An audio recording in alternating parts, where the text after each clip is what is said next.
na yung Christmas party namin. Handa na itong regalo ko. Ang laki-laki. Nay, alis na po ako.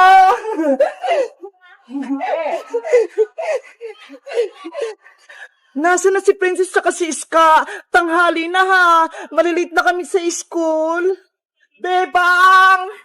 Hoy, Princess! Pumasok na tayo! Christmas party natin ngayon eh! Bebang! Yung regalo ko, hindi ko pa nababalot! Ito ho! Oh, no. Ano ba yan, Princess? Dapat kahapon mo pa yan binalot! Tulungan mo ako, Bebang! Hindi ako marunong gumawa ng Christmas gift! O siya, tutulungan kita! Pero, kailangan ko ng box, pandikit, pambalot, tsaka ribbon! Wait lang! Kuha ko sa bahay! Nayara mo na ba? Bebang! Ito na mga kailangan mo! Okay, sisimulan ko ng balutin tong regalo mo, Princess! Ganda mo, Bebang, ha? Kasing ganda ng regalo mo! Ano ba tong regalo mo, Princess? Secret! Hindi ko sasabihin! Siguro, ako yung reregaluhan mo, kaya ayaw mong sabihin. Hindi, ah! Lalagay ko na to sa loob, ah!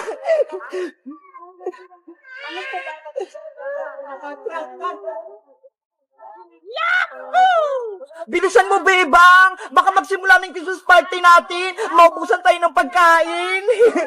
Ayan na, Princess! Malapit na!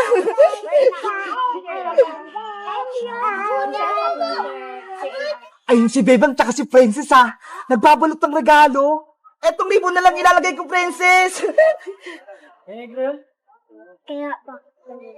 Ayan, Princess! Tapos na! Nabalot ko na yung regalo mo! Wow! Ang ganda-ganda! Ang galing mong gumawa ng regalo, Bebang! Tara na, Princess! Magsimula ng Christmas party natin! Okay! Let's go! Bebang! Ano po yun, Nay? Nakalimutan mo yung baon mo! Ayaw nga pala, yung baon ko, nakalimutan ko sa bahay. Wait lang, Princess, ha? Kukunin ko lang yung baon ko. Bantay mo yung regalo ko, ba? Okay. Ayun, umalis si Bebang. Iniwan niya yung regalo niya. May naisip ako. Ipapalit ko nga itong regalo kong maliit sa regalo ni Bebang na malaki.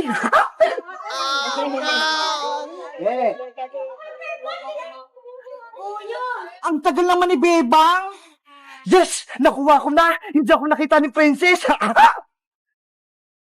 A few moments later.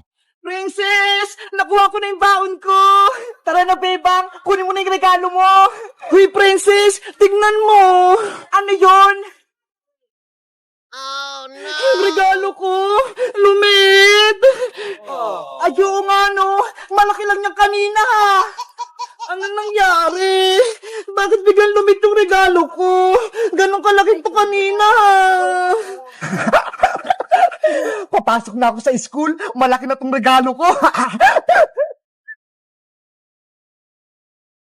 Guys, yung regalo ko, biglang lumiit. Ito na siya, oh. Saan kaya siya napunta? Mamaya na yung Christmas party namin, eh. Dapat mabawi ko yun. Sino kayang kumuha? Mag-comment lang kayo para sa part 2. Bye-bye!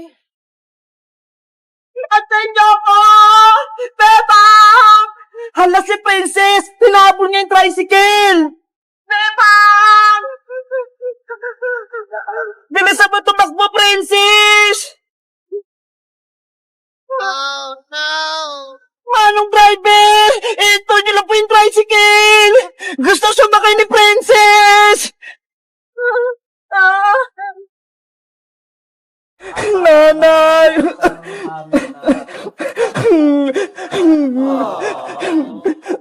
Tahan na, Bebang! Huwag ka nang umiyak! Hindi gagaling yung sakit mo!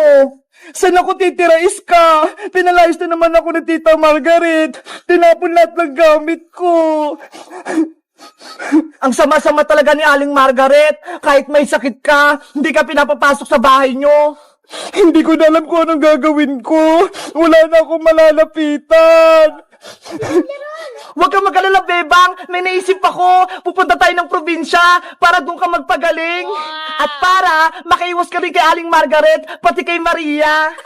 Paano si Nanay Sitang? Iiwan ko siya dito. Babalik naman tayo, Bebang. Kapag magaling ka na, maganda din magpahinga. Pupunta tayo sa mga bundok, ilog, maganda dun sa probinsya, presyong hangin. Kaso, gusto ko magpaalam kay nanay para alam niya kung saan tayo pupunta. Kaya Aling Sonia na lang tayo magpaalam. Wala naman si Aling Sitang eh. Sige na nga. Kaya Aling Sonia na lang tayo magpaalam. Tara na, Iska. Punta na tayo sa tindahan ni Aling Sonia. Yes! Pupunta kami sa probinsya! Aling Sonia! Aling Sonia! Ano yun, Bebang, Iska? Anong kailangan nyo? Aling Sonia, may sasabihin po sana kami sa inyo. Magpapaalam sana kami ni Bebang. Pupunta kami ng probinsya. Ba't kayo aalis? Ano nangyari? Kasi po, Aling Sonia, pinalayas po ako ni Tita Margaret eh. Tinapon niya po yung mga gamit ko, pati tong bag ko. Kahit may sakit po si Bebang, pinalayas siya sa bahay nila. Pinagtulungan siya ni Aling Margaret, tsaka ni Maria. Ganun ba? Ang sama-sama talaga ng ugali ng Margaret na yun, pati ni Maria. Hindi na naawa kay Bebang. Aling Sonia, pasabi po kay nanay, dun po muna ako sa probinsya. Magpapagaling ako. O sige, Bebang, ako nang bahala. Ako na rin magsabi sa nanay mo. Mag-iingat kayo dun, ha? Opo. Pasabi din po kay nanay, wag po siyang mag-alala. Babalik din po ako. Ikaw naman, Iska, wag mong pababayaan si Bebang dun, ha? Opo, Aling Sonia, ako pong mag-aalaga kay Bebang. Siguraduhin mo, kung hindi, yari ka kay Nanay Sitang niyan. Tara na, Bebang! Tumawag na tayo ng masasakyan natin! Babay po, Aling Sonia! Aalis na po kami! O sige, bye-bye! Mag-iingat kayo! A few moments later. I mean, tricycle, Bebang! Sumakay na tayo!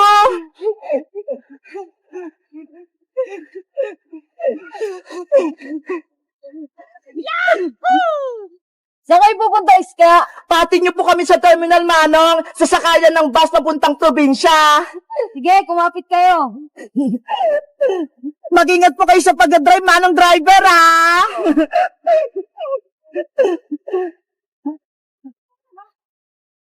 Sila Bebang at Iska, yun na.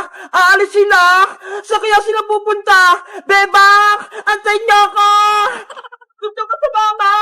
Antayin niyo ako. Bebang! Hala si Princess. Tinapon niya yung tricycle. Bebang! Bilisan mo tumakbo, Princess! Oh, no! Manong driver! Ito niyo lang po yung tricycle! Gusto sumakay ni Princess! Pinagod niyo naman ako, Iska! Ang layo na tinakbo ko! Sorry, Princess! Akala kasi namin, hindi ka sasama eh. Saan ba kayo pupunta? Bakit nakasakay kayo sa tricycle?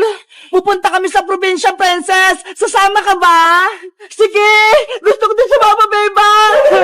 Tara na! Sumakay ka na rito sa tricycle! Yay! Alis kami! Let's go!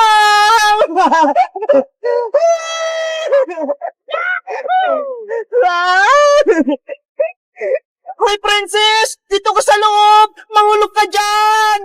Ang sarap ng hangin! Princess! Kumapit ka dyan, ha! Baka mahulog ka! Wow! Hello guys! Magandang araw! Ako si Princess! Pupunta kami ni Bebang pati ni Iska sa probinsya kasi si Bebang may sakit siya eh! Doon siya magpapagaling! Sabi ni Iska, maganda raw doon, may mga bundok, pati ilog, masay doon maglaro! Kayo guys, sa probinsya ba kayo nakatira? May ilog din ba sa inyo? Mag-comment lang kayo para sa Pod 7! Bye-bye! Sana gumaling na si Bebang! Bebang! Buksan mo itong pinto na CR! Oh, no! Bebang! Kanina ka pa dyan! Lumabas ka na! Nay! Mamaya na po! Tumatay pa sa akin to si Bebang? May kalokohan na naman. Aling sitang, tama na po yan. Ate Bebang, natatakot na po ako. Baka pagalitan ka ni Aling sitang. Huwag kang mag-alala, Emily. Ipagtatanggol kita kay nanay. Bebang, ano ba? May tinatago ka ba sa akin? Wala po, Nay. Ate Bebang, umamin na tayo. Para hindi ka paluin ng nanay mo. Pero Emily, para nalasin ko dito ni nanay. Kapag nakita ka niya dito, di ba? Sabi nga, ayaw ko niyang tumira dito. Mas malulungkot po ako kapag pinagalitan ka ni Aling Sitang. Saan ka na pupunta kapag pinalis ka ni nanay? Di ba? Sabi mo, wala ka ng bahay. Nabahanga. Huwag kang mag-alala, Ate Bebang. May kaibigan pa naman po ako eh. Sila rin, at saka si Dan Ezekiel. Doon na lang po ako sa kanila titira. Naawa ko sa ni Emily. Sana, ikaw na lang ng kapatid ko. Para ikaw na lang yung kasama ko dito sa bahay. Gustuin ko man, Ate Bebang. Pero, ayaw naman sa akin ni Aling Sitang. Bebang, buksan mo itong pinto, sabi eh. Ipakita mo sa akin kung sino yung tinatago mo. Aling Sitang, tama na po yan. Nasisira na po yung pintuan nyo. Bitawan mo ako, princess. Siguro, kasabot ka din. Anong tinatago nyo na, Bebang? Umamin ka? Wala po, Aling Sitang. Sabi mo sa akin ng totoo, princess, hindi na kita bibigyan ng spaghetti tuwing birthday ni Bebang kapag nagsisinungaling ka. Sige na nga po. Aamin na ako. Sige, sabihin mo. Si Bebang po, may tinatagong sikreto. Ano nga ang sikreto? Pinapatulog po ni Bebang si Emily doon sa taas ng bahay nyo, sa may bayan. Ano? Si Emily? Pinatutulog dito ni Bebang sa bahay? Opo. Sinasabi ko na nga, be. Bebang, lumabas ka dyan! Emily, anong gagawin natin? Ate Bebang, lumabas na tayo. Umamin na tayo kay Aling Sitang. Sige na nga. Wala na naman tayong takas eh. Sagot lang po, Nay. Lalabas na ako.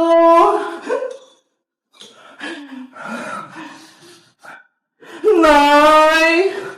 Aling Sitang! Anong ginawa mo, Bebang? Magpaliwanag ka! Sorry po, Nay. Kung tinago ko si Emily dun sa taas, pinatulog ko pa siya, kahit ayaw niyo po.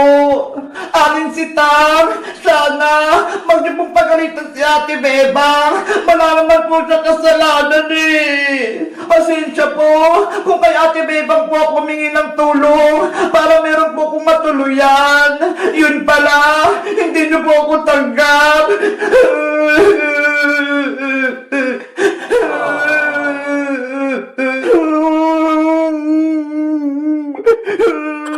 Sorry po talaga, Aling Sitang. Alis na po ako. Kung palalayasin niyo po na si Emily, sasama po ako sa kanya para meron pumuprotekta kay Emily. Ako din po, Aling Sitang. Sasama ako sa kanila bilang kaibigan ni Emily pati ni Bebang. Susuporta ako sa kanila. Tumahimik!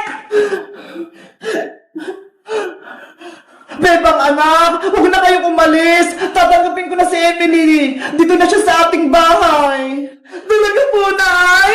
Oo, dito na siya matutulog at titira. Salamat po, Aling Sitang. Huwag ka nang umiyak, Emily. Dahil mahal ka ni Bebang, mahal na din kita. Ako, Aling Sitang, hindi niyo po ba ako mahal? Siyempre naman, Francis, mahal ko kayong lahat. Yay! Bibigyan ako ni Aling Sitang ng spaghetti sa birthday ni Bebang. Ate Bebang, magkakasama na tayo. Wala nang iwanan. Kaya nga eh, ako din, masayang-masaya ako.